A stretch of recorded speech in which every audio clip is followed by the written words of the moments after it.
Bismillahirrahmanirrahim. Assalamualaikum warahmatullahi wabarakatuh. Bagaimana kabarnya anak-anak hari ini?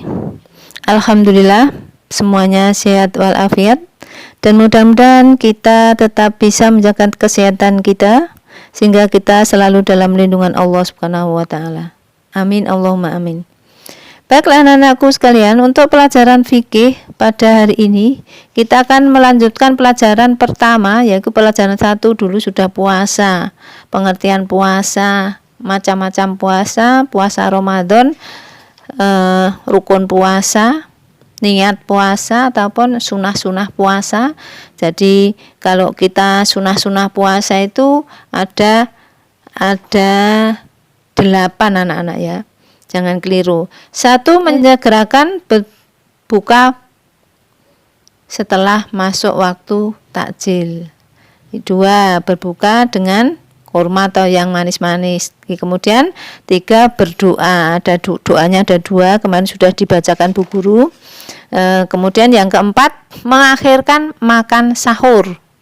Kemudian yang kelima, memperbanyak amal bajikan atau sedekah, menyantuni anak yatim dan fakir miskin. Kemudian yang keenam, memberi makan kepada orang lain yang berpuasa, memperbanyak membaca Al-Quran. Yang kedelapan, menjauhi perkataan yang tidak berguna atau ngobrol. Jadi sunah-sunah puasa kemarin banyak anak yang belum tahu ya. Sunah puasa itu ada berapa anak? Ada 8.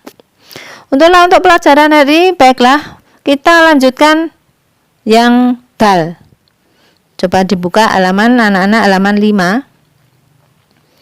Namun sebelum kita mulai pelajaran hari ini, marilah kita berdoa. Semoga kita selalu diberi ilmu yang bermanfaat. Amin, Allahumma amin. Bismillahirrahmanirrahim. Rabbi zidni ilma warzuqni fahma. Ya Allah, tambahkanlah ilmu kepadaku dan beri aku pemahaman. Amin, amin ya rabbal alamin. Jangan ya, disimak untuk halaman 5. Kita lanjut yang dal. Yang membatalkan puasa. Kalau kemarin tadi sudah saya ulangi sunah puasa. Sekarang yang membatalkan puasa, 1, makan dan minum dengan sengaja. Yang kedua, memasukkan sesuatu dengan sengaja ke 2 perut melalui lubang anggota tubuh. Yang ketiga, keluar mani dengan sengaja. 4, nifas atau haid. Yang kelima, berubah akal atau gila. Yang keenam, muntah dengan sengaja. 7, murtad atau keluar dari agama Islam. Yang ke-8, hubungan suami istri. Jadi yang membatalkan puasa ada 8. Sudah jelas ya? Sudah, jangan sampai lupa.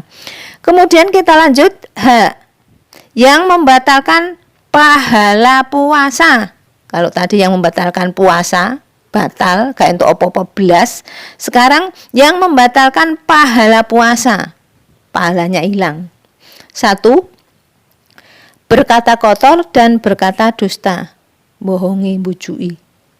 2, mempergunjingkan orang lain, ngerasani temannya, tidak boleh ya, batal pahalanya. Yang ketiga, mengolok-olok orang lain, mengolok-olok temannya, mengejek temannya, itu juga pahalanya puasa akan hilang. Tiwas dapat lapar saja. Kemudian yang keempat, marah. Jadi kalau kita puasa tidak boleh marah-marah. Kesenggol temannya sedikit kita marah-marah tidak diperbolehkan ya, harus sabar. Kemudian yang kelima, berkelahi dengan temannya tidak diperkenankan. 6, mengerjakan perbuatan maksiat. Mengerjakan maksiat itu misalnya nyolong, itu maksiat, tidak diperkenankan.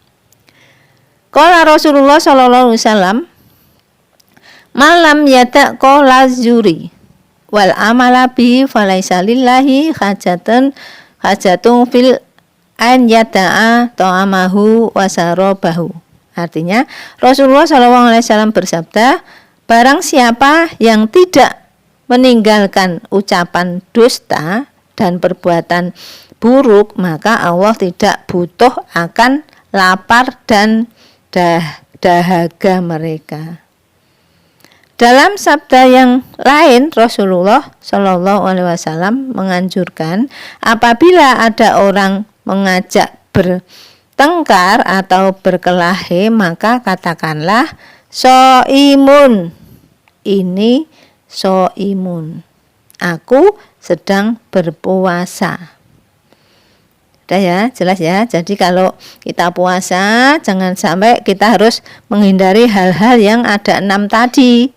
Tidak boleh melakukannya, karena kalau kita melakukannya hal-hal yang 6 tadi, maka kita pahalanya hilang. Jadi kita tidak dapat apa-apa, tidak dapat pahala. Kemudian kita lanjut wawu. Amalan utama pada bulan Ramadan, yaitu pada bulan suci Ramadan, kita umat Islam dianjurkan memperbanyak amalan ibadah. Antara lain 1, melaksanakan sholat tarawih.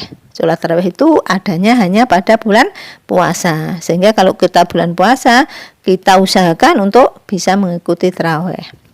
Keutamaan sholat tarawih adalah dikerjakan pada malam hari di bulan suci Ramadan untuk meningkatkan takwa dan pendekatan diri kepada Allah. Jadi tujuannya tarawih di bulan Ramadan itu untuk mendekatkan diri atau meningkatkan takwa kita kepada Allah Subhanahu wa taala. Kemudian yang kedua, melaksanakan sholat witir. Keutamaan sholat witir adalah dikerjakan sebagai penutup sholat tarawih atau sholat-sholat sunnah lainnya dengan jumlah rakaat ganjil. Karena Allah suka kepada bilangan witir yang ganjil. 3. Jadi kita sholat tarawih kita akhiri dengan, kita tutup dengan sholat witir. Kalau bukan bulan Ramadan, maka kita sholat witir kita untuk menutup sholat-sholat sunnah malam. Kalau kita bangun malam, biasanya ibu-ibu itu, ibu kamu sekalian, mungkin bangun malam itu ditutup dengan sholat witir. Itu namanya sholat malam, sholat tahajud, sholat sunat yang lain.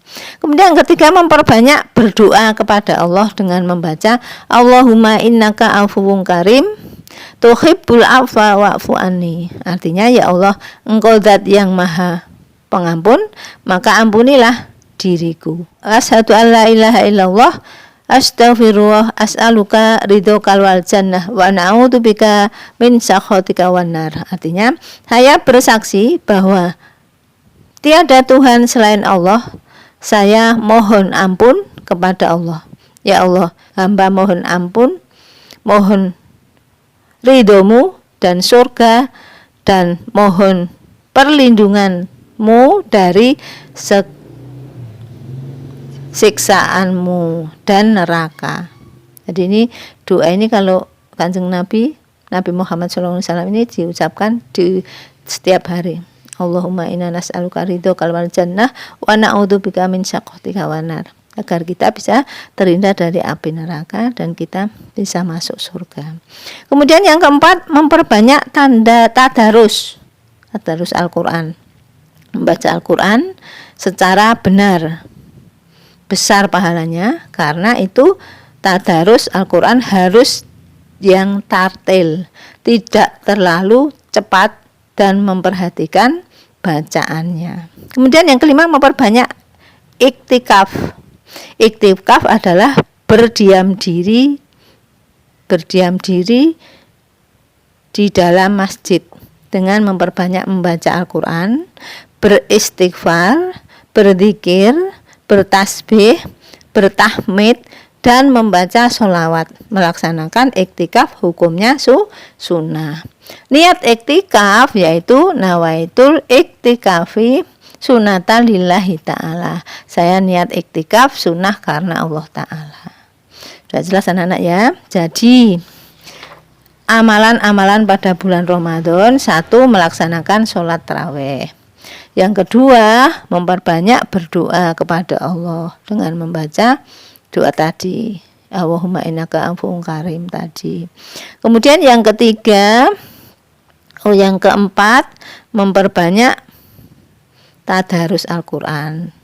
Yang kelima, memperbanyak iktikaf. Jadi ada 5 sunah-sunah yang di amalan-amalan pada bulan Ramadan. Sampai di sini pelajaran fikih sudah jelas anak-anak ya. Ya, kalau sudah jelas nanti mohon anak-anak dibaca-baca lagi bukunya agar kita bisa mempelajarinya dengan baik. Sampai di sini dulu Bu Guru akhir, wabillahi taufiq wal hidayah. Wassalamualaikum warahmatullahi wabarakatuh.